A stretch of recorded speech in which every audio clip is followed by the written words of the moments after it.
Let's start off by bringing up the Pathfinder panel. This can be found under Window. We have Unite, minus front, intersect, exclude, divide, trim, merge, crop, outline, and minus back. Finally, last and probably least, expand button. Let's start off with the shape modes. Unite is simple but effective. It lets you combine 2 or more shapes into one. When you think of minus front, think of a cookie cutter. When you place 2 shapes on top of each other, a cutout of the top shape will be made into the bottom one. The top shape will delete after this. For intersect, it helps to think of a Venn diagram. Intersect will cut out the common ground between the 2 shapes and leave it behind. Finally, we have exclude. This is the opposite of intersect and allows you to take out the common ground between 2 or more shapes. Now let's move on to the second section. Divide is arguably one of the strongest options. Unlike the last 3, divide will not take away from the initial shape, but will chop them up. After you divide the shapes and ungroup them, you will have new shapes to work with. You have full freedom to move them, delete them, or change them in any way. And this is where things get really similar. Trim is very similar to minus front. A cutout of the top shape will be made into the bottom one. However, the top layer will remain.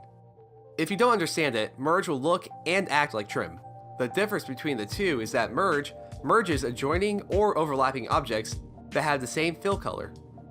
While crop is similar to intersect, they work in different ways. Whereas intersect takes away from overlapping areas, crop divides an object into its component-filled faces. It then deletes all the parts of the object that fall outside the boundary of the topmost object. Outline divides this object into component line segments or edges. This option is useful for preparing artwork that needs a trap for overprinting objects. Last but not least, we have minus back. As to be expected, this is the opposite of minus front. When you layer 2 shapes on top of each other, the top shape will remain, but it will have the bottom shape cut out of it. Now, let's talk about expand. 9 out of 10 times, this button will be grayed out, but it does serve a purpose.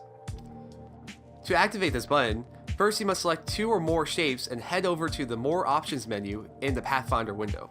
Select Make Compound Shape, and as you will see, the shapes will blend into one. However, unlike Unite, you can individually move a shape by double-clicking. They will all share the same outline and color. When you're happy with the shape, hit the Expand button and unite the shapes into one. I hope you enjoyed this video and learned something new. Have any questions and want to see a tutorial on a certain subject? Just leave a comment below and make sure to subscribe and like this video. Thanks for watching, I'll see you guys next time.